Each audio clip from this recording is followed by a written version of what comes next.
እጅግ አስደናቂ የሆነ ወር ውስጥ እግዚአብሔር አስገብቶናል። ሁለት እጆቻችሁን ወደ ሰማይ ከፍ አድርጉና ከልባችሁ ጥልቀት እስቲ ጌታን አመስግኑት።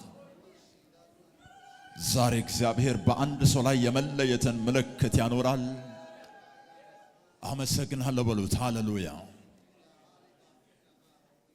አንድ ሰው ኃይልን መታጠቅ ይሆንለታል። ጌታ ሆይ ተባረክ በሉት። አመስግኑት። ከልባችሁ አክብሩት። ከልባችሁ አመስግኑት። በመንፈስ አመስግኑት። በማስተዋል አክብሩት ጌታን። አመሰግናለሁ፣ አመልካለሁ። የአንድ ሰው አይኖች ዛሬ ይከፈታሉ። በዚህ ትንቢታዊ አገልግሎት ለአንድ ሰው ኃይልና ጸጋ ይለቀቅለታል። በአንድ ሰው አቅጣጫ ላይ የቃሉ መንፈስ ዛሬ ይመጣል። ጌታን አመስግኑት። እጆቻችሁን ከፍ አድርጋችሁ ከልባችሁ ጥልቀት እግዚአብሔርን አክብሩት። ጂራንድሮላ ባዚካቱራማንዳ ሸዚካቱራንዳ ሊያሱሴኬጴናማ ምድረ በዳን የሚያናውጥ የእግዚአብሔር ቃል፣ የእግዚአብሔር መንፈስ፣ ጫካዎችን የሚገልጥ የእግዚአብሔር መንፈስ፣ የቃሉ ኃይል በአንድ ሰው አቅጣጫ ላይ ዛሬ ይመጣል። ድምጾቻችሁን አንስታችሁ ከልባችሁ እግዚአብሔርን አክብሩት፣ አመስግኑት ጌታን። ሃሌሉያ። Oh, we give you praise, Lord. እናመሰግንሃለን ጌታ ሆይ። የትኛውም ኃይል የማይቋቋመው፣ የትኛውም የሲኦል አጀንዳ የማያስቆመው የእግዚአብሔር ፈቃድ ዛሬ በአንድ ሰው ሕይወት ላይ ይጸናል። ድምጾቻችሁን ከፍ አድርጋችሁ በኃይል ጌታን አመስግኑት። በልሳኖቻችሁ አክብሩት ጌታን። ሃሌሉያ። አመሰግናለሁ ጌታ ሆይ። ስምህ የተባረከ ይሁን። በጌታ በኢየሱስ ክርስቶስ ስም አመልከናል፣ አመስግነናል። ዛሬ ያው ሆናችሁ በኢየሱስ ስም አትወጡም። በሕይወታችሁ ላይ የማይካድ ግንኙነት ዛሬ ይሆንላችኋል። በሕይወታችሁ ላይ የማይሰሩ ነገሮች ሁሉ ዛሬ መስራት ይጀምራሉ። በዚህ ወር እግዚአብሔር እንደተናገረው ወደ ከፍታ መውጣት ይሆንላችኋል። አባቶ እናመሰግናለን። ክብር ለአንተ ይሁን። ለእግዚአብሔር ታላቅ የሆነ ክብርን እየሰጠን ሁላችንም እንቀመጣለን። ክብር ለኢየሱስ ይሁን። እግዚአብሔርን በዚህ ቃል ኪዳናዊ የመለየት ቀናችን ላይ እኔ ለከፍታ ተዋጅቻለሁ እያለ መጥቷል። አሜን። አንድ እስቲ የሚያምን ሰው እኔ ለከፍታ ተዋጅቻለሁ ይበለ። አሜን። I am redeemed for the top። ምናልባት ስንቶች እግዚአብሔር ሲናገር በትክክል እንደምትሰሙ ባላውቅም ባለፈው ሳምንት ወሩን ሙሉ የትንሣኤ ደረጃ ያላቸው ምስክርነቶች ይሆናሉ እያለ ነበር። አሜን። እግዚአብሔር ከተቀበራችሁበት በዚህ ወር ያወጣቸዋል።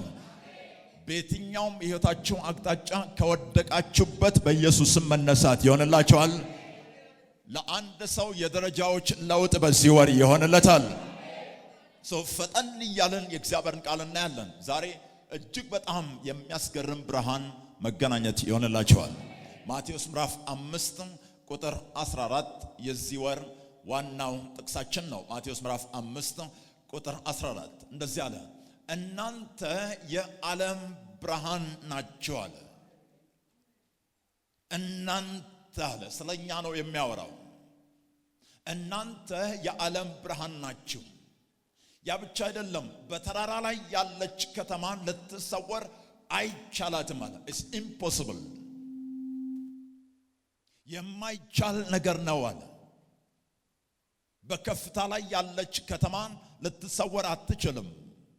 መሰወር ብትፈልግ እንኳን አይሆንላትም። ስለዚህ ዛሬ በእግዚአብሔር ቃል ውስጥ ራሳችሁን እያስገባችሁ ስሙ። በሕይወት ያስቀመጣችኋቸውን ገደቦች፣ በሕይወት ያስቀመጣችኋቸውን ሰበቦችን ሁሉ ከላያችሁ ላይ እያስወገዳችሁ ስሙ። የሆነ ኃይል ዛሬ ይለቀቅላችኋል። እናንተ የዓለም ብርሃን ናችሁ። ስለዚህ እግዚአብሔር እኔና እናንተን ሲዋጀን፣ እግዚአብሔር እኔና እናንተን ሲፈጥረን የፈጠረበት ዓላማ አለ። ከነዚያ መካከል አንዱ እናንተ የዓለም ብርሃን ናችሁ አለ። እናንተ በተራራ ላይ ያለ ከተማ ናችሁ አለ። የናንተ ህይወት በከፍታ ላይ የሚታይ ነው አለ። ቁጥር 15 ላይ በጌታ በኢየሱስ ስም እንደዚህ አለ። ቁጥር 15 ክብር ለኢየሱስ ይሁን። መብራትንም አብርተው ከእንቅብ በታች አይደለም እንጂ አለ በመቅረዙ ላይ ያኖሩታል፣ በቤት ላሉትም ሁሉ ያበራል። በጌታ በኢየሱስ ስም ዛሬ አንድ ኃይል ከእግዚአብሔር ዘንድ ይዤ መጥቻለሁ። ከየትኛውም ካላችሁበት ሁኔታ መንጭቆ ነፃ የሚያወጣ ኃይል፣ ከተሰወራችሁበት በደንብ ስሙኝ፣ ከተቀበራችሁበት፣ ከተደበቃችሁበት፣ ከተጨቆናችሁበት ነፃ የሚያወጣ የእግዚአብሔር ኃይል በኢየሱስ ስም አለ። እዚህ በጌታ በኢየሱስም ዘመናችሁን ሁሉ ተቀብራችሁ እንድትቀሩ ማን እንደፈለገ ምን እንደፈለገ አላውቅም። በእግዚአብሔር ኃይል ዛሬ መነሳት ይሆንላችኋል። በእግዚአብሔር ኃይል ዛሬ መነሳት ይሆንላችኋል። እናንተ የዓለም ብርሃን ናችሁ አለ። እናንተ በተራራ ላይ ያለች ከተማ ናችሁ አለ። እዚህ ማንም ሰው አለ የሆነ ነገርን ከሰራ በኋላ ማንም ሰው የሆነ ነገርን ካመረተ በኋላ ያ ነገር በማይታይበት ቦታ አያስቀምጠውም፣ በማይጠቅምበት ቦታ አያስቀምጠውም፣ በማይሆን ቦታ አያስቀምጠውም አለ። እዚህ ማንም ሰው ይሄንን ስለማያደርግ አለ መብራትን ካበራ በኋላ በታች ከእንቅብ በታች ስለማያስቀምጥ በመቅረዝ ላይ እንደሚያስቀምጥ ለሰው ሁሉ እንዲያበራ ለሰው ሁሉ እንዲታይ እንደሚያደርግ እኔ እናንተን እንደዛ አደርጋችኋለሁ ያለ ነው እግዚአብሔር። ሕይወታችሁ በከፍታ ላይ ለብዙዎች የሚያበራ ይሆናል። የሚያምን ሰው በደንብ አሜን ይበል። ያ ብቻ አይደለም። ኢየሱስ ጌታ ነው። እግዚአብሔር አንድን ሰው ከመቃብር ውስጥ ዛሬ ሲያስነሳው አያለው። የአንድ ሰው ፍጻሜ ከውድቀት ከጉድጓድ ውስጥ ዛሬ ሲወጣ አያለው። በደንብ ስሙ። የእግዚአብሔር ኃይል አለ። ተራራን መናን የሚችል የእግዚአብሔር ኃይል አለ ዛሬ። ቁጥር 16 እንደዚህ አለ፣ መልካሙንም ስራችሁን አይተዋል፣ በሰማያት ያለውን አባታችሁን እንዲያከብሩ ብርሃናችሁ እንዲሁ በሰው ፊት ይብራል። በእናንተ ሕይወት ላይ የሆነውን መልካም ስራ አይተው ሰዎች እግዚአብሔርን አባታችሁን እንዲያመሰግነዋል። ያለፈው ሰሞን ይሄንን ስናወራ ነበር። ትውልድ ስለናንተ እግዚአብሔርን ያመሰግናል። አገር ህዝብ ስለናንተ እግዚአብሔርን ያመሰግናል። ልጆቻችሁ በዙሪያችሁ ያሉ ሰዎች ሁሉ ስለናንተ እግዚአብሔርን ያመሰግናል። በእናንተ ሕይወት ላይ የሆነውን አይተው እግዚአብሔር የሰራውን እንግዳ ስራ አይተው ሰዎች እግዚአብሔርን የሚያመሰግኑበት ነገር ይሆናል። ይሄ ወር ለአንድ ሰው የአዲስ ጅማሬ ይሆንለታል። በሕይወታችሁ ላይ በዘመናችሁ ተለማምዳችሁ ማታውቁበት ነገር ውስጥ መግባት ይሆንላችኋል። በጌታ በኢየሱስም አንድን ሰው እግዚአብሔርን በኃያሉ ክንድ ተሸክሞ ካለበት ወደ ላይ ሲያወጣው አያለው። ተቀበሉ ቃሉን፣ ተቀበሉ መንፈሱን። ኢየሱስ ጌታ ነው። አንደኛ ጴጥሮስ ምዕራፍ 2 ቁጥር 9 ላይ ኢየሱስ ጌታ ነው።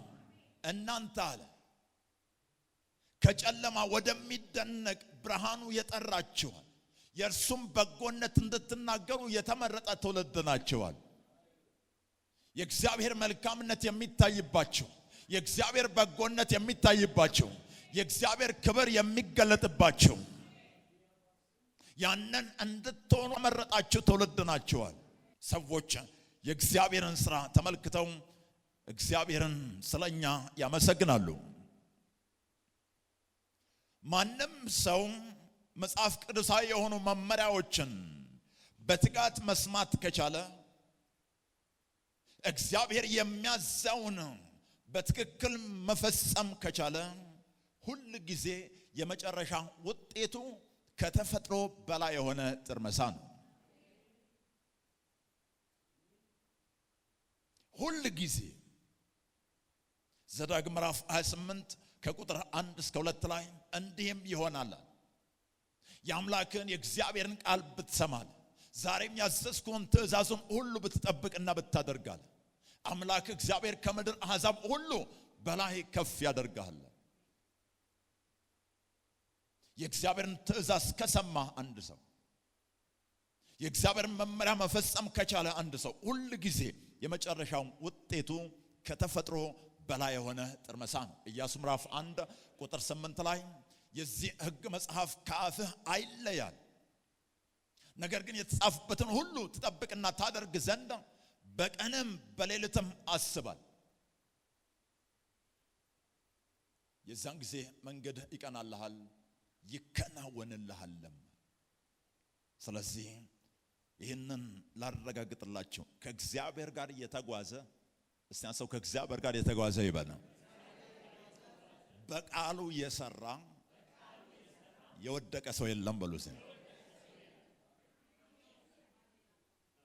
አሜን።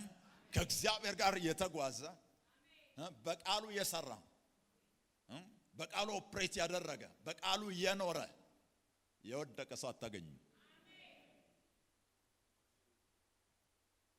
እንደ እግዚአብሔር ፈቃድ የኖረ። ስለዚህ ስኬታማ መሆን እንዲሁ የተስፋ ቃል ሳይሆን ስኬታማ መሆን ቃል ኪዳን ነው። ሉቃስ ምዕራፍ 6 ቁጥር 46 ላይ ጌታ ኢየሱስ ስለምን ጌታ ሆይ ትሉኛላችሁ የምለውንም አታደርጉም።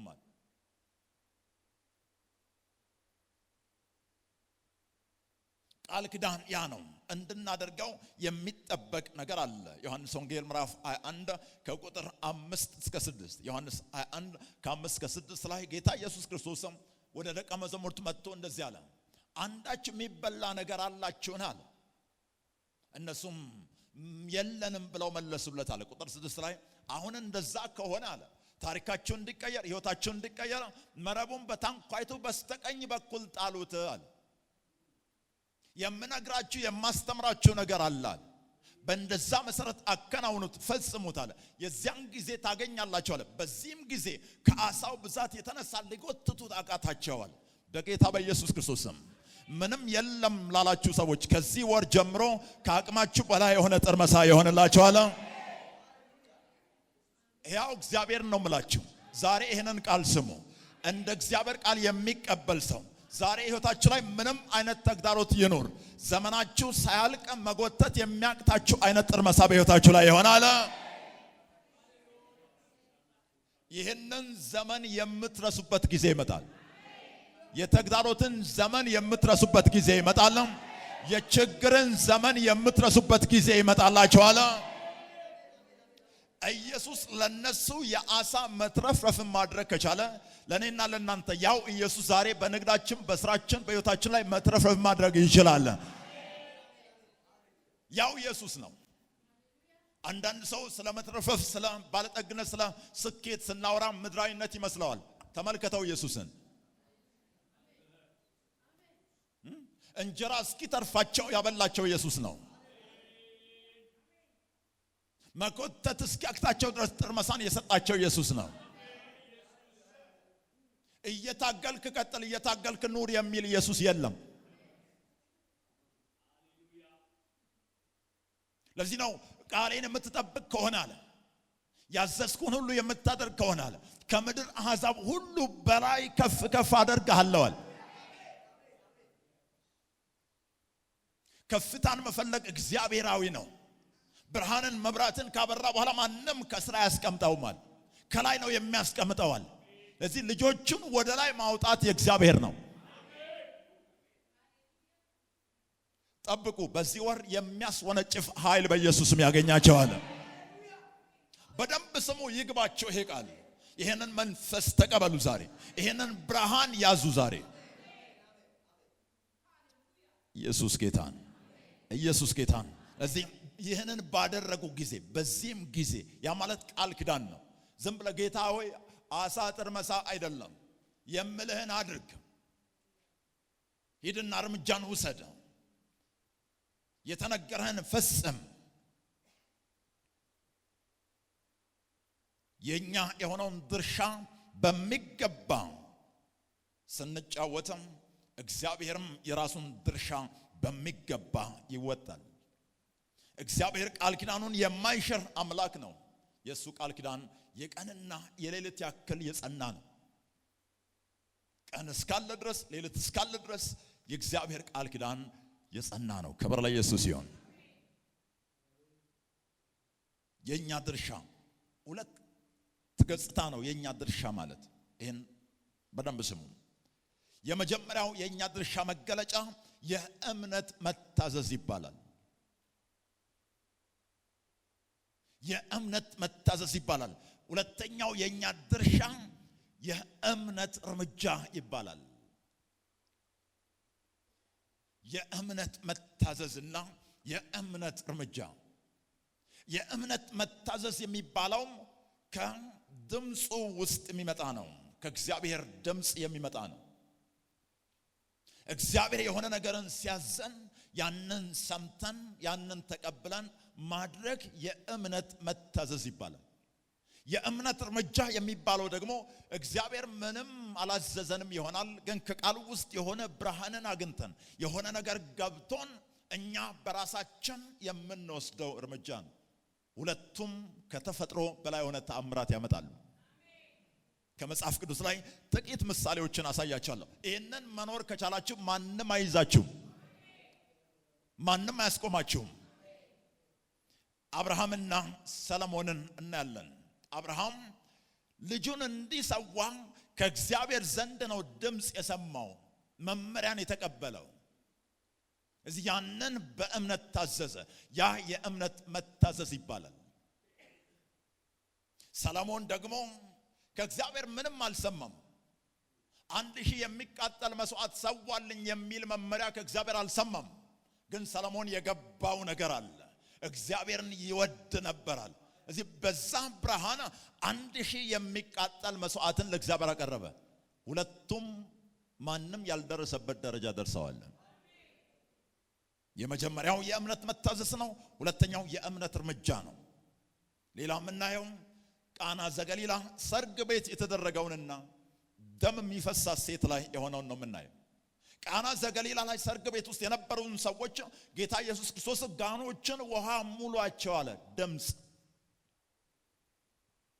በእምነት ታዘዙ፣ ውሃውን ሞሉ። ያ የእምነት መታዘዝ ይባላል። ደም የሚፈሳት ሴት ደግሞ ማንም የነገራ ሰው የለም። ሂደሽ የቀሚሱን ጫፍ ንኪ ብሎ ያላ ሰው የለም። የሆነ የገባት ብርሃን አለ። ያ የእምነት እርምጃ ይባላል። ያ የእምነት እርምጃ። የእምነት መታዘዝ ከእግዚአብሔር ሰምተን የምንታዘዘው ነው። የእምነት እርምጃ በራሳችን መረዳት በገባን ብርሃን የምንወስደው እርምጃ ነው። እነዚህ ሁለቱ ከሌላችሁ ሕይወት የላችሁም።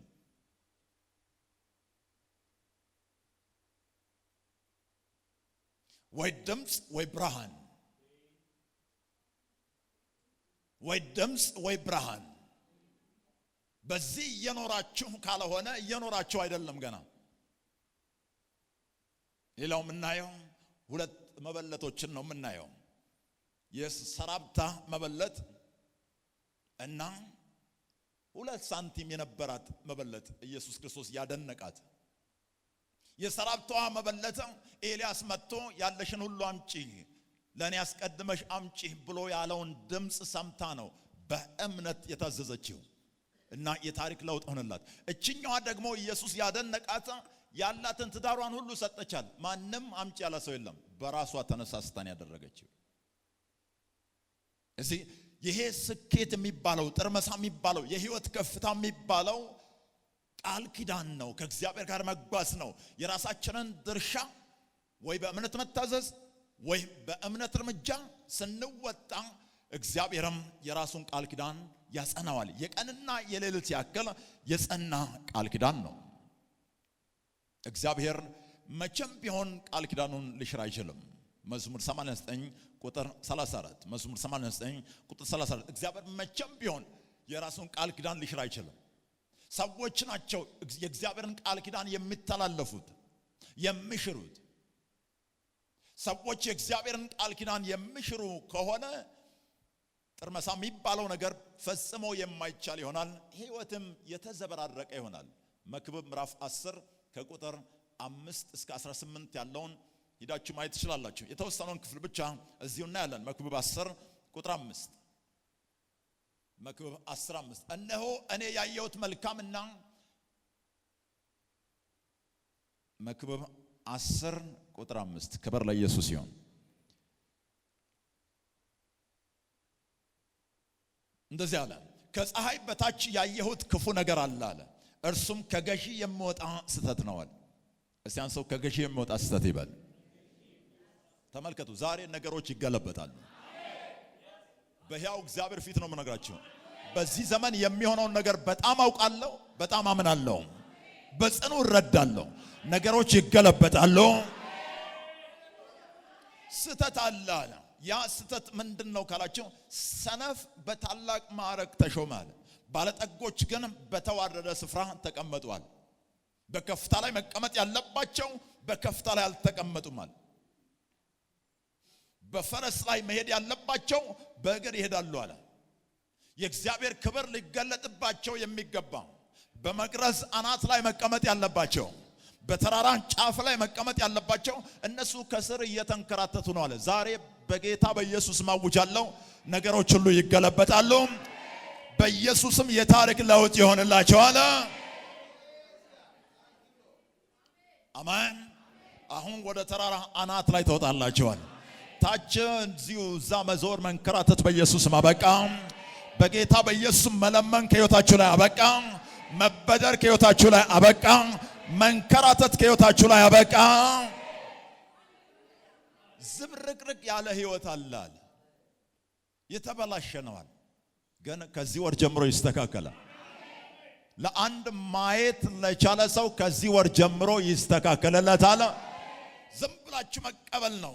እኔ ለከፍታ ተዋጅቻለሁ። አሜን። መንፈሱ ሲገባችሁ ይታወቃቸዋል። የሆነ ነገር ያሰክራቸዋል፣ ይቀይራቸዋል። በተራራ ያለች ከተማ ነኝ፣ ልሰወር አልችልም። ሰው በዚህ ወር ከምትቀበሉት የእግዚአብሔር ቃል የተነሳ አንድ ሰው ከተቀጣሪነት ብዙዎችን የሚቀጥር ሆኖ ሲቀየር አያለው። አንድ ሰው ከመበደር ለብዙዎች የሚያበድር ሆኖ ሲቀየር አያለው።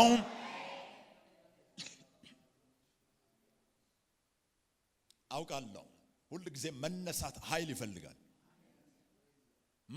የሆነ ጉልበት ይፈልጋል። ከታች የሚያስነሳ ነገር ይፈልጋል።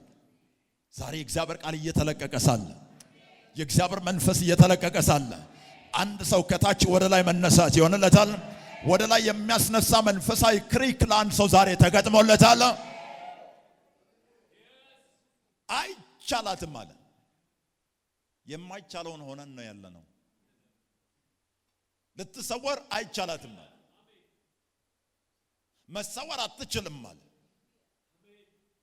ኢየሱስ ጌታ ነው። ሰዎች ብዙውን ጊዜ የእግዚአብሔርን ቃል ኪዳን የሚሰብሩት የሚተላለፉት በዋናነት ስላልገባቸው ነው።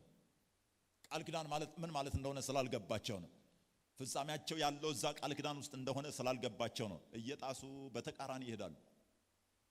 ለዚህ ነው የሆነ ጊዜም እንዳልኳችሁ አንዳንድ ሰው ሰይጣን ባይኖር እንኳን አይሳካለትም ከሚያደርገው ነገር የተነሳ ማለት ነው። ቃል ኪዳኑን ሰዎች የሚሽሩት ስላልገባቸው ነው። እና መንፈሳዊ ነገሮችን እንዲያደርጉ ሲነገራቸው ጫና ይመስላቸዋል። ውጥረት የተፈጠረባቸው ይመስላቸዋል። ይሄ ነገር አልበዛም እንደ ሁሉ ሊሉ ይችላሉ። ከበዛ ላንተ እንዲበዛልህ ነው። አሜን። ውጥረት ከመሰለ ከውጥረት ውስጥ እንድትወጣ ነው። የምለውንም አታደርጉ ማለት ዛሬ በኢየሱስም ጸጋው ይለቀቅላቸዋል። የስኬት መጠይቆችን መረዳት በሚል ፈጠን ብለን ዛሬ የመለኮታዊ አቅጣጫ ሚና በሚል እናያለን። የመለኮታዊ አቅጣጫ ሚና ምሳሌ ምዕራፍ 3 ከቁጥር 5 እስከ 6 ምሳሌ 3 ከ5 እስከ 6 የመለኮታዊ አቅጣጫ ሚና እግዚአብሔር ካዘጋጀልን ነገር ጋር ለመገናኘት መለኮታዊ አቅጣጫን ማወቅ አለብን። መለኮታዊ ምሪትን ማግኘት አለብን። እንደዚህ አለ፣ በፍጹም ልብህ በእግዚአብሔር ታመናል፣ በራስህም ማስተዋል አትደገፍ። በመንገድህ ሁሉ እርሱን እወቅ እርሱም ጎዳናህን ያቀናልሃል እርሱም ጎዳናህን ያቀናልሃል እንግሊዝኛው ሲነግረን እንደዚህ አለ in all ቁጥር 6 in all thy ways acknowledge him በመንገድህ ሁሉ በጉዳዮች ሁሉ በውሳኔዎች ሁሉ ለእግዚአብሔር እውቅናን ስጥ የዛን ጊዜ መንገድህን ያቀናልሃል ስኬታችን ያለበትን አቅጣጫ ማወቅ አለብን ቀደም ባየናቸው ጥቅሶች ላይ መረቦቻችሁን በስተቀኝ በኩል ጣሉ ታገኛላችሁ በህይወት በስተቀኝ የሚባል ነገር አለ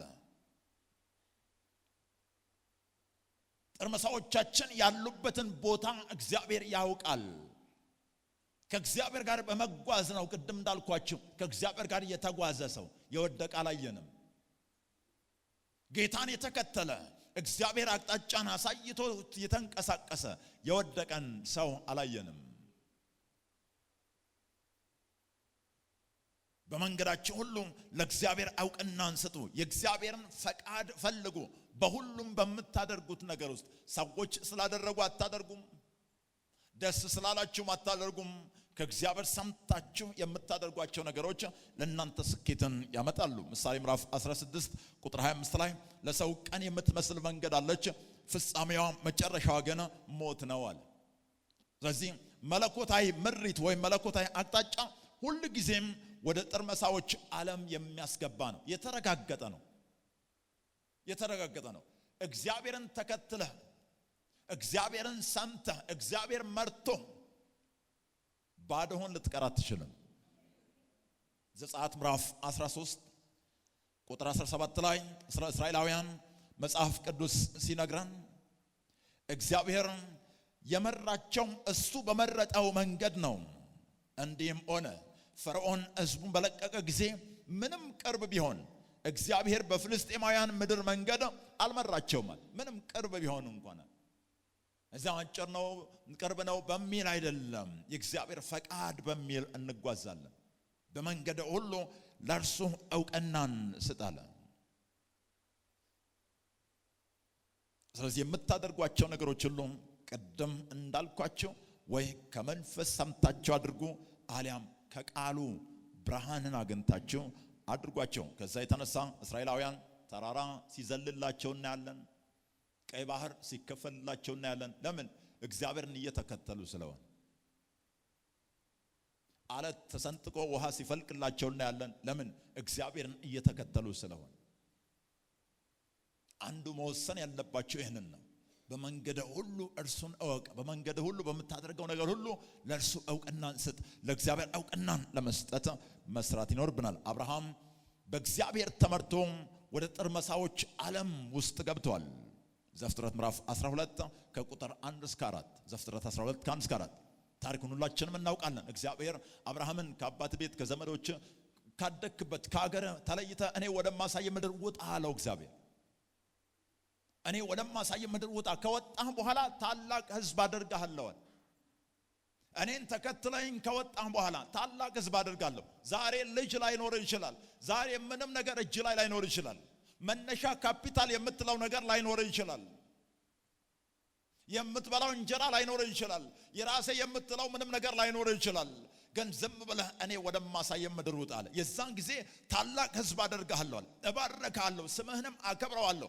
ለበረከትም ሆናል እግዚአብሔርን በመከተል ኢየሱስ ጌታ ነው ይሄው አብርሃም እግዚአብሔር እንደተናገረው ወጣ ይላል ቁጥር 4 ላይ እና ለብቻው አንድ ብቻውን ሳለ ጠራሁት አለ እግዚአብሔር ባረኩትም አበዛሁትም አለ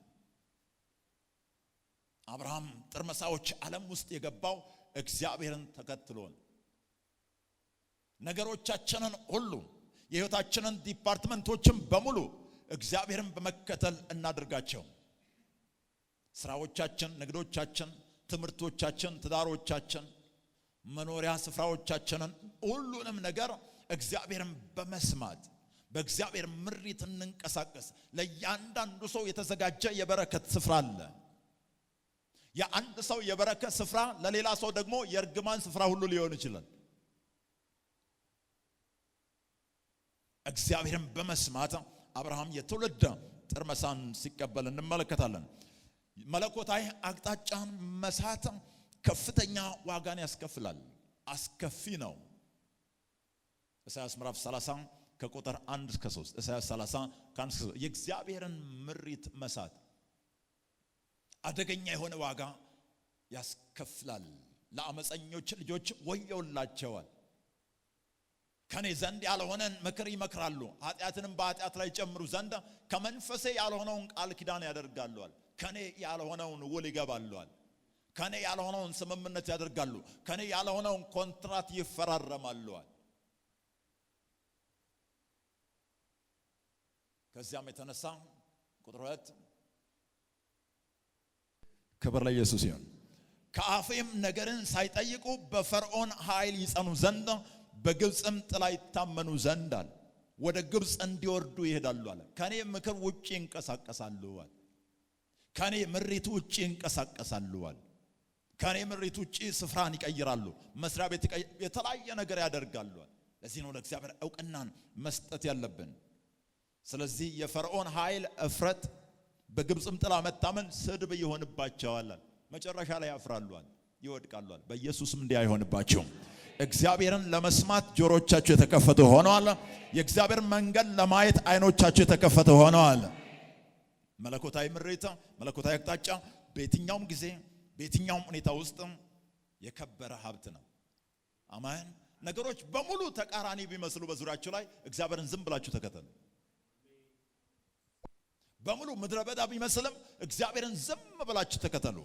ትንቢተ ኢሳይያስ ምዕራፍ 48 ቁጥር 17 እስከ 21 ላይ ቁጥር 17 ላይ እኔ ታዳጊ የእስራኤል አምላክ እግዚአብሔር አለ፣ በምትሄድበት መንገድ የምመራህ አለ፣ የሚረባህን የማስተምርህ አምላክ ነኝ አለ።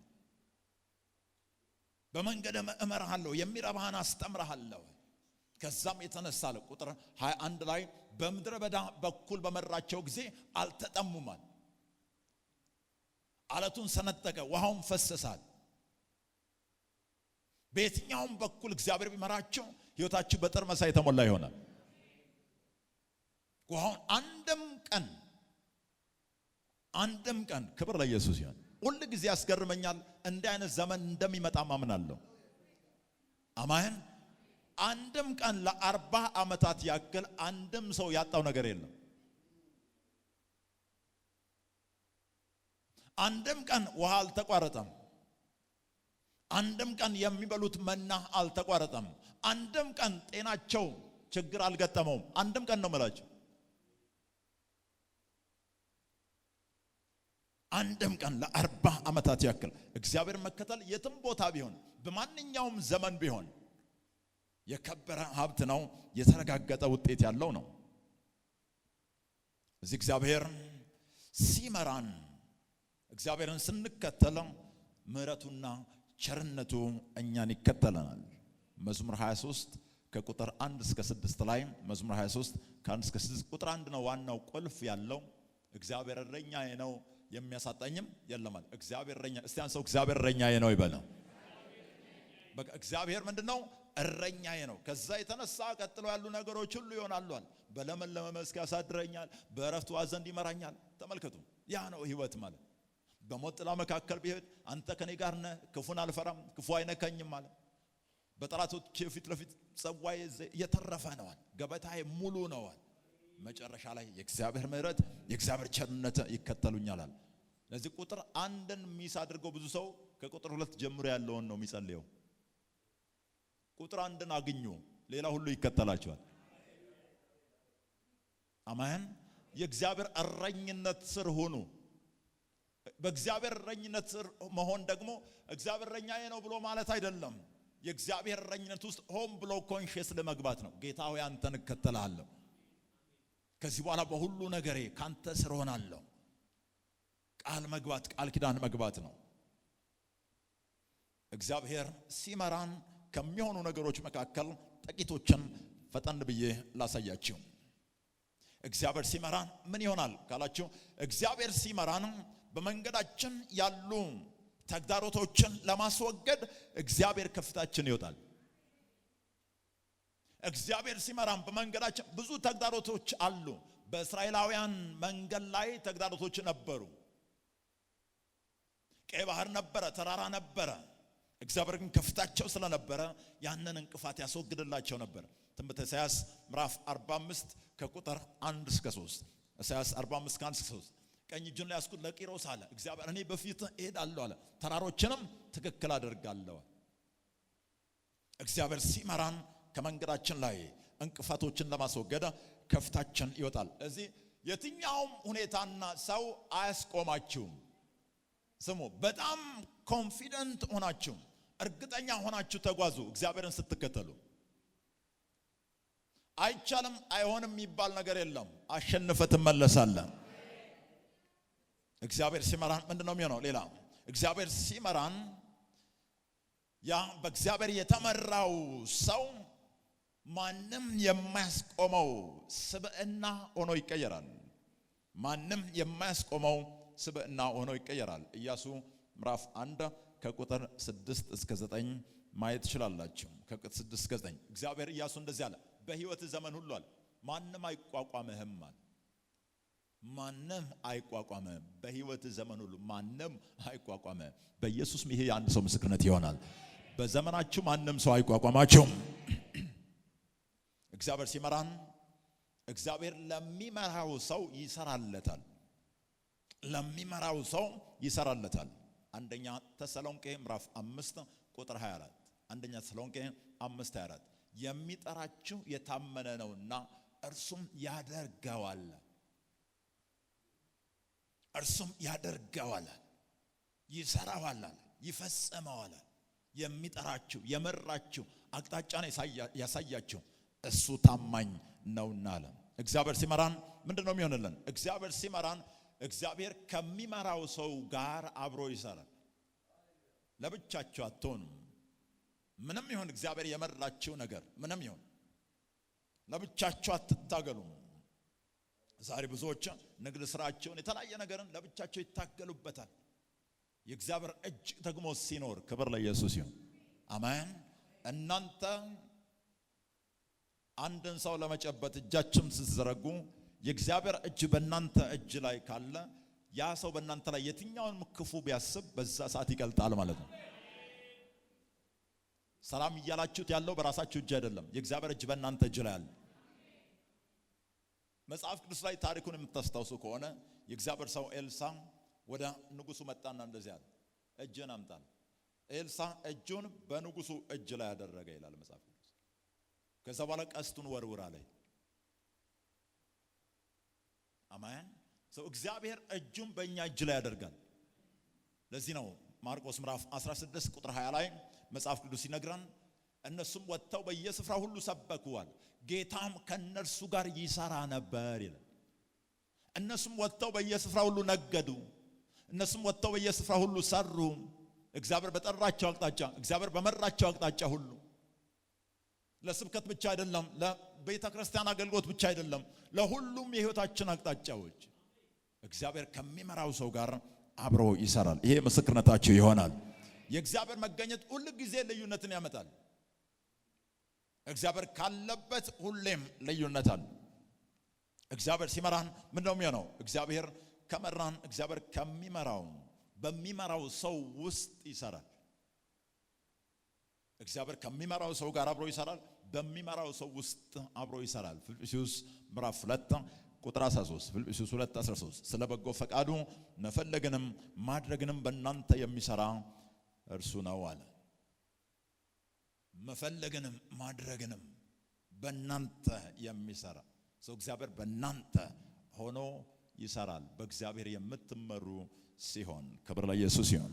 ሁሌም እንደምላችሁ እስራኤላውያን የተለማመዱትን ህይወት በዚያ ዘመን የነበሩ ሰዎች ሌሎች ሰዎች ሁሉ ተለማምደዋል ማለት አይደለም። ዛሬ የመለየት ቀን ነው። እንደዛው ልዩነት ይሆንላቸዋል። ሰው በእግዚአብሔር መመራታቸው ነው ያን ልዩነት ያመጣላቸው። አንድ ሰው እየሰማኝ ነው? ሰው እግዚአብሔር መኖሩ ነው መለኮታዊ ምሪትን የከበረ ዋጋ ያለው ያደረገው። ሮሜ ምዕራፍ 8 ቁጥር 31 ሮሜ 8:31 እግዚአብሔር ከኛ ጋር ከሆነ ማን ይቃወመናል? እግዚአብሔር ከኛ ጋር ከሆነ ማን ይቃወመናል? የእግዚአብሔር መገኘት የእግዚአብሔር ህልውና የእግዚአብሔር ሚና ነው ልዩነትን የፈጠረው። ይሄ በኢየሱስ ስም ከዚህ ቀን ጀምሮ ምስክርነታችሁ ይሆንላችኋል። በመታደርጉት በመተሰማሩበት ነገር ሁሉ ውስጥ የእግዚአብሔር ህልውና በኃይል ይገለጥላችኋል። የተቀበለ ሰው በደንብ አሜን ይበልስ። እግዚአብሔርን ቀደም በትንቢታዊ መልእክት ላይ እንደተነበበው ለዚህ ተልእኮ እግዚአብሔር የሰጠው ራእይ አለ። ያንን በደንብ እንድታስተውሉ እፈልጋለሁ። ያን እያነበብን ሳለ በውስጤም በጣም በኃይል እየነካኝ ነበር እና ይሄንን እውነታ ከብዙ ዓመታት በፊት ስለተቀበልኩኝ በሄድኩበትም በማገለግልበት ሁሉ የማዕከላዊ ሐሳብ ይሄ ነው። ክብር ለኢየሱስ ይሁን። የተወሰኑትን ደግመን እንድናየው እፈልጋለሁ። የመጀመሪያው እግዚአብሔር የዛሬ 31 ዓመት አካባቢ ለባሪያው የተናገራቸው በእጅህ የሰጠውከን ይህንን ሕዝብ ለኔ አስነሳልኝ አለ እግዚአብሔር። አሜን።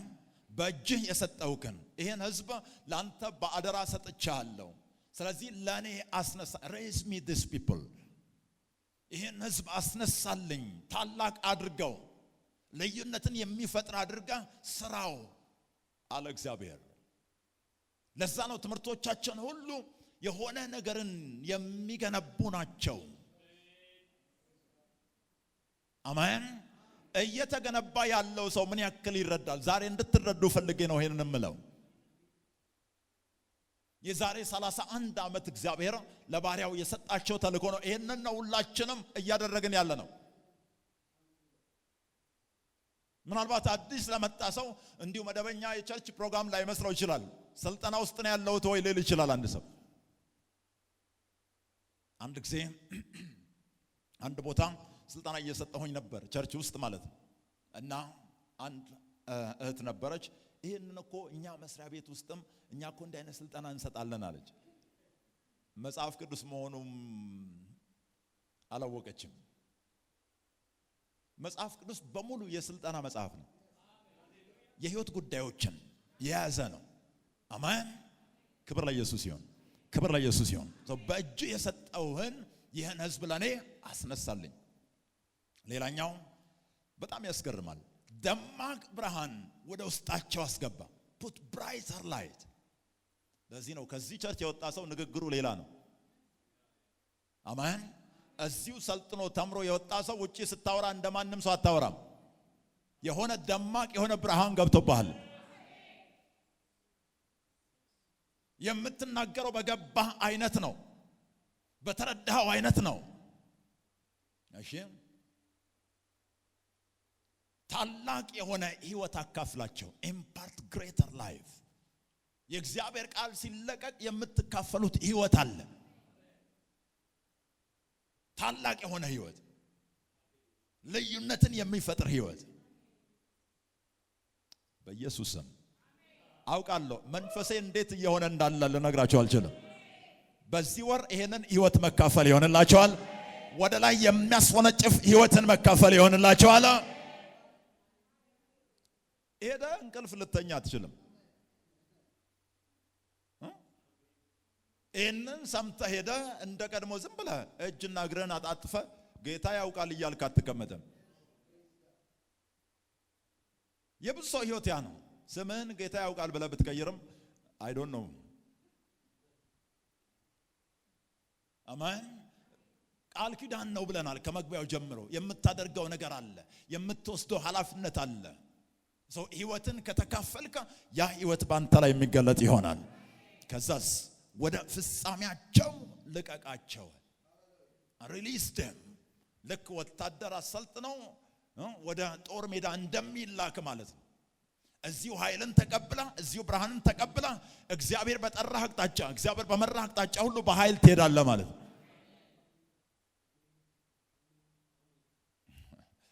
ሪሊዝ them into their destinies። ወደ ፍጻሜያቸው እነሱ ፍጻሜ አለ፣ የተዘጋጀላቸው ደስቲኒ አለ። እዛ ውስጥ እንዲገቡ አድርጋቸው። በጭፍን አትኑሩ ይሄንን ክርስትና። በብርሃን ኑሩ፣ በመረዳት ኑሩ።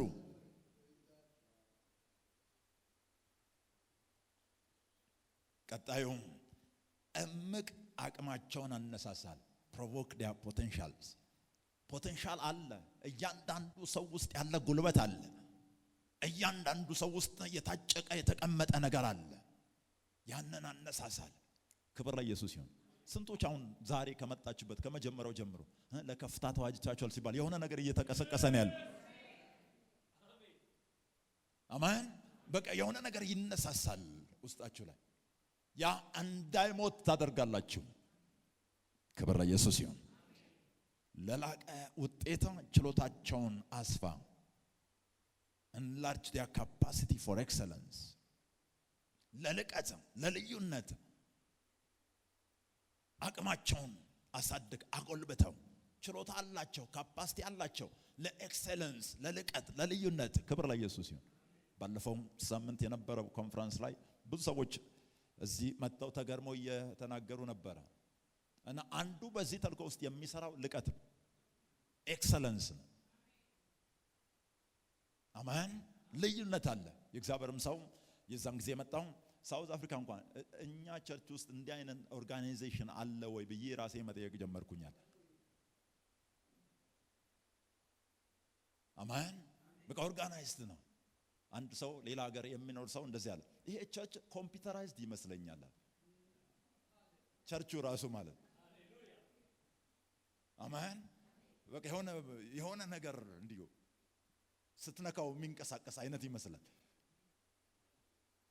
ህይወታችሁንም ቤታችሁን ንግዳችሁን ስራችሁን እንደዛ አድርጉ። ክብር ለኢየሱስ ይሁን።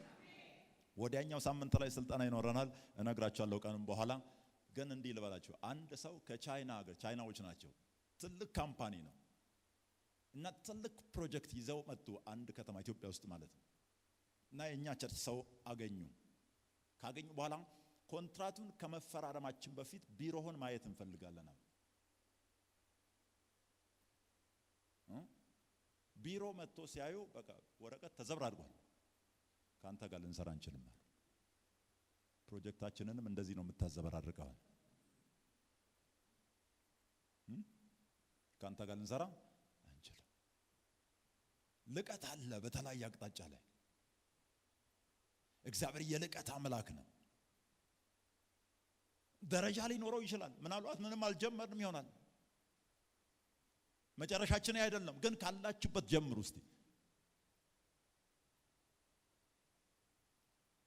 ውስጣችሁ ያለ ለልቀት የሆነ ካፓሲቲ ያለ ሁሉም ሰው የላቀ መሆን ይችላል። ሁሉም ሰው ምን አይነት ነገር ታያለ ብትሉ ዓለም ላይ የትም ቦታ ነው የምላችሁ ቸርች የሚመስል ነገር እንዳይኖር ያን ዘመን ነው የምፈልገው። አልገባችሁም? ለዚህ ነው በደንብ አሜን ማለት። እኔ አይቼዋለሁ፣ ሲሆን ታዩታላችሁ። የትም ፈልጋችሁ እንደ ቸርች የሚያምር ቦታ እንደ እስከማይኖር ማለት ነው። እንደ ሰማይ የሚያምር ቦታ አለ ታገኙታላችሁ። በልቀት እግዚአብሔር የሚበልጥ ነገር ይኖራል? የትም አይኖርም። ቸርች እንደዛ ነው የምትሆነው። ቸርች ላይ ውበት ካያችሁ ቅር እንዳይላችሁ፣ ስጋዊነትም እንዳይመስላችሁ። አንዳንዱ እንደዚህ ቴሌቪዥን ላይ ምናምን ስናይ እነዚህ ሰዎች ስጋዊ ሰዎች ናቸው ሊል ይችላል። በጣም መንፈሳዊ ነን ማወቅ ከፈለክ። አማን። ልቀትን አጎልብታለ። በቃል ኪዳኑ ውስጥ ውጤታማ በሆነ መንገድ ስፍራቸውን እንዲይዙ አድርግ። ያን በቃል ኪዳን ኃላፊነትን የሚወስዱ ማድረግ ያለባቸውን በትክክል የተረዱ ትክክለኛ ፖዚሽን የያዙ ውጤት እንደሚያገኙ እርግጠኛ ሆነው የሚንቀሳቀሱ። አንድ ሲደመር አንድ ስትል ሁለት እንደሚሆን ታውቃለህ። መንፈሳዊም ነገር ላይ ከእግዚአብሔር ጋር ተጉዘ ጌታን አገልግለ በቃል ኪዳን ውስጥ ትክክለኛውን ስፍራ ይዘ ህይወት ያው አይሆንም። ያንን ቦታ እንዲይዙ በትክክል አድርጋቸዋል። የመጨረሻው ለታላላቅ ስራዎች አሰልጥናቸዋል። school them, train them, coach them። አሰልጥናቸው፣ ተከታተላቸው፣ አርማቸው፣ አስተካክላቸው። በቀጣይነት እንዲህ አድርጎ እንዲህ ተጓዙ ብለ ይሄ እግዚአብሔር የተናገረው። ይሄንን አሜን። እግዚአብሔር ራሱ ነው የተናገረው ቀጥታ school them for into exploits ለታላላቅ ስራዎች። ክብር ለኢየሱስ ይሁን። በጌታ በኢየሱስም ከአእምሯችሁ ላይ ቀንበር ዛሬ ሲሰበራ ያለው የአስተሳሰብ ገደብ ካንሶ ላይ ዛሬ ሲሰበራ ያለው በቃሉ ብርሃን ነው የሚሰበረው። ያ እይታችሁ ሲስተካከል ነው ያ የሚሰበረው። ክብር ለኢየሱስ ይሁን። አሜን። እዚህ መለኮታዊ ምሪት አንዱ አቅጣጫችን ይሆናል። ኢየሱስ ጌታ ነው። ኢየሱስ ጌታ ነው። እንዴት ነው መለኮታዊ ምሪትን ማግኘት የሚቻለው? መለኮታዊ ምሪት ለማግኘት ዳግመኛ ተወለዱ፣ የእግዚአብሔር ልጅ ሆኑ። ጌታን የተቀበለ ሰው በቀላሉ መለኮታዊ ምሪትን ማግኘት ይችላል። ሌላው መለኮታዊ ምሪትን ለማግኘት ጸልዩ። እግዚአብሔር አቅጣጫን እንዲያሳያችሁ ጸልዩ። ዕዝራ ምዕራፍ 8 ከቁጥር 21 እስከ 23 በዛ ውስጥ ነው ስኬታማነት ያለው። ዕዝራ 8 ከ21 እስከ 23 ዕዝራ እንደዚህ አለ፣ እግዚአብሔርን ለመለመን አለ። ዕዝራ 8 21 እስከ 23 ክብር ለኢየሱስ ይሁን። በአምላካችን ፊት ራሳችንን እናዋርድ ዘንድ ከእርሱም የቀናውን መንገድ ለእኛና ለልጆቻችን ለንብረታችንም ሁሉ እንለምን ዘንድ በዚያ በአህዋ ወንዝ አጠገብ ጾም አወጅኩኛል። የቀናውን መንገድ ለመፈለግ ምሪትን ለማግኘት አቅጣጫን ለማግኘት በእግዚአብሔር ፊት ጸለይናል። እግዚአብሔር ሌላኛው በቃሉ አማካይነት ይመራናል። ቃሉ የሚነግረን ነገር አለ። ሕግ ለእግሬ መብራት ነዋል፣ ለመንገዴም ብርሃን ነዋል። ቃሉ የሚለንን ተቀብለን በዛ ስንንቀሳቀስ በእግዚአብሔር እየተመራን ያለ ነው። መዝሙር 119 ቁጥር 105 እንደዚሁም እግዚአብሔር በመንፈስ ቅዱስ አማካኝነት ይመራናል። በመንፈስ ቅዱስ አማካኝነት እግዚአብሔር ይመራናል። ዮሐንስ ምዕራፍ 16 ከቁጥር 13 እስከ 14 እርሱም የእውነት መንፈስ በመጣ ጊዜ ወደ እውነት ሁሉ ይመራቸዋል። ወደ እውነት ሁሉ ይመራቸዋል። የመንፈስ ቅዱስን አገልግሎት በማሰራት ስለዚህ እግዚአብሔር ለንከተለው ከተጋን ሊመራን ይተጋል። ለንከተለው ከቆረጥን ሊመራን እሱ የቆረጠ ነው። እግዚአብሔር የመምራት ችግር የለበትም። ሰዎች የመከተል ችግር አለባቸው። መዝሙር 32 ቁጥር 8 መዝሙር 32 ቁጥር 8 አስተምርሃለሁ፣ በምትሄድበት መንገድ ሁሉ እመራሃለሁ፣ አይኖቼንም ባንተ ላይ አጠናለሁ። በሁሉም ቦታ አስተምርሃለሁ አለ። አያችሁ ቅድም ያልኳችሁ ስጋይነት አይደለም፣ አስተምራና ያስተምራል። እግዚአብሔር ያሰለጥናል። ዳዊት እንደዚህ አለ፣ ጣቶቼን ለጦርነት ለሰልፍ ለዘመቻ ያሰለጥናል። እግዚአብሔር አሰልጣኝ ነው። እግዚአብሔር አስተማሪ ነው። እግዚአብሔር እንዴት መኖር እንዳለባቸው እዚህ እግዚአብሔርን ለመከተል ፈቃደኛ ከሆነን እሱ አይኖቼም ባንተ ላይ አጠናለሁ። I will fix my eyes upon you. I will instruct you with my eyes. በአይኖቼ እመራሃለሁ። እንዲያርግ እያልኩኝ በአይኖቼ እመራሃለሁ፣ እከታተልሃለሁ። እግዚአብሔር ጋር የመምራት ችግር የለበትም። ቀንጃችሁን ከፍ አድርጉና እግዚአብሔር ሆይ ጸጋን ዛሬ እቀበላለሁ በሉ። ጸጋን ስጠኝ በኢየሱስም። አንተን ለመከተል ጸጋን እቀበላለሁ። አንተን ለመከተል ጸጋን እቀበላለሁ በጌታ በኢየሱስ ክርስቶስ ስም። ባለን አጭር ደቂቃ ስለ መለየት ጥቂት ነገር እናገርና እንጨርሳለን። ዛሬ ቃል ኪዳናዊ የመለየት ቀናችን ነው። Covenant Day of Exemption። መለየት exemption ያ ማለት የሆነ ነገር እንዳይነካችሁ፣ የሆነ ነገር እንዳያገኛችሁ እግዚአብሔር ልዩነትን ሲያደርግላችሁ ማለት ነው። ዛሬ ይሄው ቃል በሕይወታችሁ ላይ ስጋን ይለብሳል። ገላትያ ምዕራፍ 6 ቁጥር 17 ላይ ገላትያ 6:17 የእግዚአብሔር ቃል ሲነግረን ሐዋርያው ጳውሎስ እንደዚህ አለ፣ እኔ የክርስቶስን ማህተም በስጋዬ ተሸክሜያለሁ አለ። ስለዚህ ማንም ሰው ከእንግዲህ ወዲህ አያድክመኛል፣ ማንም ሰው አያውከኛል፣ ማንም ሰው እንዳይነካኛል። የክርስቶስ ማህተም የክርስቶስ ምልክት በእኔ ላይ አለ። እዚህ የመዋጀት አንዱ መገለጫው የመለየት ምልክትን በእኛ ላይ ያኖራል፣ ልዩነትን ያደርጋል። እዚህ ነው የእግዚአብሔር አሰልጣኝነቱ አመለካከታችንን በመቀየር ነው የሚጠናቀቀው። አስተሳሰባችንን እይታችንን በመቀየር ነው የሚጠናቀቀው። ያንን ነው እምነት ብለን የምንለው። ትላንትና ስትፈራ የነበረውን ነገር ዛሬ አትፈራውም። ለምን? አመለካከትህ ተቀይሯል፣ መረዳትህ ተቀይሯል። የእግዚአብሔር የቃሉ ብርሃን ያንን ነው የሚሰራው።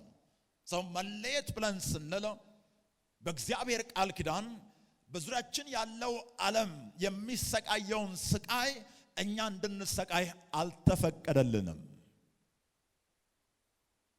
በዙሪያችን ባለው ዓለም ላይ የሚሆነው ተቃራኒ ነገር በእኛ ላይ እንዲሆን አልተፈቀደም። ለዚህ ምሳሌ የሚሆነን እስራኤላውያን በግብፅ ምድር የነበሩ ጊዜ በሕይወታቸው ላይ የሆነውን እንመለከታለን። ታሪኩን ሁላችሁም ታውቁታላችሁ። በጣም ብዙ አይነት መቅሰፍቶች ሆነዋል።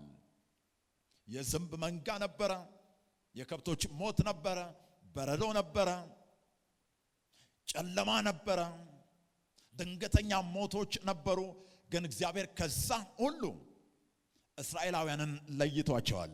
ዘጸአት ምዕራፍ 9 ከቁጥር 1 እስከ 6 ዘጸአት 9 ከ1 እስከ 6 ያለውን እናያለን። ሌሎችን ዘጸአት 8 ዘጸአት ምዕራፍ 9 ዘጸአት ምዕራፍ 10 ምዕራፍ 11 ሙሉን ሄዳችሁ ማንበብ ትችላላችሁ። ብዙ አይነት ልዩነቶችን እግዚአብሔር አድርጓል። እግዚአብሔር ሙሴን አለው ወደ ፈርዖን ዘንድ ገብተህ ንገረው፣ የዕብራውያን አምላክ እግዚአብሔር እንዲህ ይላል፣ ያገለግለኝ ዘንድ ሕዝቤን ልቀቅ በለዋል። ልትለቃቸው እምቢ ብትል ብትይዛቸውም አለ እነሆ የእግዚአብሔር እጅ በሜዳ ውስጥ ባሉት በከብቶች፣ በፈረሶች፣ በአህዮች፣ በግመሎችም፣ በበሬዎችም፣ በበጎችም ላይ ትሆናለች፣ ብርቱ ቸነፈርም ይወርዳል አለ። በንግድ በስራ ማለት ነው። እግዚአብሔርም በእስራኤልና በግብፅ ከብቶች መካከል ይለያል። እስቲ እግዚአብሔር በከብቶች መካከል ይለያል በሉ። ይሄኛው የተስፋዬ ከብት ነው አይነካም ይላል። አሜን። ስለዚህ የነከሌ ነው። ታውቃላችሁ እግዚአብሔር ቤታችሁ ያለው መርፌን ጭምር እንደሚያውቅ። ክብር ለኢየሱስ ይሁን። ለዚህ ነው ከእጃችሁ ምንም ነገር ሊጠፋ አይችልም፣ ከእግዚአብሔር አይን ሊሰወር ስለማይችል ማለት። የጠፋባችሁ ነገር ሁሉ ዛሬ ሲመለስላችሁ አያለው። እግዚአብሔር እያንዳንዱን ነገር ያውቃል፣ የእናንተ የሆነውን ነገር። ከብቶቻቸው እንኳን ይለያል አለ። ይሄ አይነካማል፣ ይሄኛው ይመታል፣ ይሄ አይመታማል። ኢላማ በማድረግ ደግሞ በቃ እግዚአብሔር በጣም ሻርፕ ነው። አሜን። በከብቶች መካከል እግዚአብሔር ልዩነትን ያደርጋል። ከእስራኤልም ልጆች ከብት አንዳች አይጠፋም። አያችሁ፣ አንዳች አይጠፋም። በጌታ በኢየሱስም ከንግዶቻችሁ መካከል አንዳቸውም አይከስሩም። ከንብረቶቻችሁ መካከል አንዳቸውም አይጠፉም። አሜን። ይሄ መለኮታዊ መለየት የሚባለው ኢኮኖሚን አስመልክቶ ሊሆን ይችላል፣ ጤናን አስመልክቶ ሊሆን ይችላል፣ ትምህርት አስመልክቶ ሊሆን ይችላል፣ ንብረት አስመልክቶ ሊሆን ይችላል፣ ህይወት አስመልክቶ ሊሆን ይችላል። የትኛውም የኛ የሆነ ነገር እንዳይነካ እንዳይጠፋ የእግዚአብሔር ምልክት አለበት። ከቃል ኪዳኑ የተነሳ በደንብ አስተውሉ። ቁጥር 5 እግዚአብሔርም ነገ እግዚአብሔር ይህን ነገር በምድር ላይ ያደርጋል ብሎ ጊዜን ወሰናል። ቁጥር 6 እግዚአብሔርም ያንን ነገር በነጋው አደረገ። የግብፅም ከብት ሁሉ ሞተ፣ ከእስራኤል ልጆች ከብት ግን አንድ እንኳን አልሞተም። ሁሉ ሞተ፣ አንድ እንኳን አልሞተም። ሁሉ ሞተ፣ አንድ እንኳን አልሞተም። እዚህ በአገር የመጣ ነው የሚባል ነገር የለም። አሜን። በቃ አየሩ አሁን እንደዛ ነው የሚባል ነገር የለም። አየሩ ተዘግቶ አንተ ትበለጽጋለህ። ሰው ሁሉ ስራ ቢያጣ አንተ ስራ ይኖርሃል። ሁሉም ሞታል። ክብር ለኢየሱስ ይሁን፣ ክብር ለኢየሱስ ይሁን። ቁጥር 24 እስከ 26 ቁጥር 24 እዛው ምዕራፍ ላይ ቁጥር 24 እስከ 26 በደንብ አስተውሉ። የሆነ ብርሃን ዛሬ እንድገባችሁ ይፈልጋል። ብርሃን ሲገባችሁ ቋንቋችሁ ይቀየራል፣ ንግግራችሁ ይቀየራል። የትኛውንም ቃል ከማውጣታችሁ በፊት መጀመሪያ ትጠነቀቃላችሁ። የገባችሁ ብርሃን ስላለ ማለት። በረዶም ነበር አለ። በረዶም መካከል እሳት ይቃጠል ነበር። በረዶም በግብፅ ሀገር ሁሉ ሕዝብ ከሆነ ጀምሮ እንደርሱ ያልሆነ እጅግ ታላቅ ነበራል። ቁጥር 25 በረዶም በግብፅ ሀገር ሁሉ በሜዳ ያለውን ሁሉ ሰውንና እንስሳን መታል። በረዶም የእርሻን ቡቃያ ሁሉ መታ፣ የሀገሩንም ዛፍ ሁሉ ሰበራል። ቁጥር 26 መልካም ዜና ይሄ ነው። የእስራኤል ልጆች ተቀምጠው በነበሩባት በጌሴም ሀገር ብቻ በረዶ አልወረደም። ሰፈራችሁ ሁሉ ቢቃጠል የእናንተ ቤት አይቃጠልም። አማን። አዲስ አበባ የነበረን ጊዜ አንድ ወንድም ነበር፣ እህቱ ሱቅ ነበራትና ሌሊት ነው እሳት ነዶ ያደረው እና እሳት ለካ ያውቃል፣ አእምሮ አለው። አማን። የማይሰማ ሊመስላችሁ ይችላል። ከዛ በኩል ያለውን አቃጥሎ ጨርሰው ይሄኛውን ዘለው በዚህ በኩል ያለውን ማቃጠል ጀመረ። ከሁሉም ነገር ጀርባ የሚሰራ መንፈስ አለ። መንፈስ ዓለም ላይ ህይወት የለም የሚባል ነገር የለም። የማይሰማ የሚባል ነገር የለም። መንፈስ ዓለም ላይ ሁሉ ነገር ይሰማል። መንፈስ ዓለም ላይ ሁሉ ነገር ይታዘዛል። ሁሉ ነገር ያውቃል። ስለዚህ እኔና እናንተ ደግሞ በአካላዊ ዓለም እምነትን እንይዛለን፣ መረዳትን እንይዛለን። በጌታ በኢየሱስም ዛሬ ጸልያለሁ፣ ከዛሬ ጀምሮ በቀሪ ዘመናችሁ በህይወታችሁ ላይ ክፉ ዜና አይሰማም፣ ኪሳራ አይሰማም፣ ሞት አይሰማም፣ ውድቀት አይሰማም። ስለዚህ እግዚአብሔር አልተለወጠም። እስቲ እግዚአብሔር አልተለወጠም በሉት። ያኔ ልዩነትን ካደረገ አሁንም ልዩነትን ያደርጋል። ራስን ከሆነ እከሌ ከሚባል ጎረቤት ጋር ስላለ እንደ እከሌ እንዳታየው አይደለም። ልዩ ነህ አንተ፣ ልዩ ነሽ አንቺ። አንደኛ ጴጥሮስ ምዕራፍ 2 ቁጥር 9 ላይ እናንተ የተለየ ወገን ናችኋል፣ እግዚአብሔር በልዩነት የዋጃችሁ ሰዎች ናችኋል። ያንን እወቁ። የተመረጠ ትውልድ፣ የንጉስ ካህናት፣ ቅዱስ ሕዝብ፣ ለርስቱ የተለየ ወገን ናችሁ። ቀኝ እጃችሁን አንሱና የኔ ጉዳይ የተለየ ነው በሉ እስቲ። ክብር ለኢየሱስ ይሁን፣ ክብር ለኢየሱስ ይሁን። እግዚአብሔር አልተለወጠም። ስለዚህ አሁንም ልዩነትን እግዚአብሔር ያደርጋል። በጌሴም ምድር ላይ ነው ለእስራኤላውያን ልዩነት ይሆንላቸው። መዝሙር 46 ቁጥር 10 ላይ እረፉ እኔም አምላክ እንደሆንኩ እወቁአል። እረፉ እኔም አምላክ እንደሆንኩ እወቁ። ዛሬ የቅባቱ ዘይት በእናንተ ላይ ሲመጣ የመለየት ምልክት በኢየሱስም ይሆንላቸዋል። አሜን። እዚህ በእግዚአብሔር ላይ ያለን እምነትና በቃሉ ላይ ያለን መረዳት የኛ ጌሴም ነው፣ የኛ መርከብ ነው። ኖህ መርከብ በዓለም ሁሉ ላይ የሆነው ነገር 8 ሰው፣ ክብር ለኢየሱስ ይሁን። በዓለም ሁሉ ከመጣው ጎርፍ 8 ሰው። እዚህ የኛ መርከብ የሚሆነው ለኛ ጌሴም የሚሆነው በእግዚአብሔር ላይ ያለን መታመን እና በቃሉ ላይ ያለን መረዳት ነው ልዩነት የሚፈጥረው።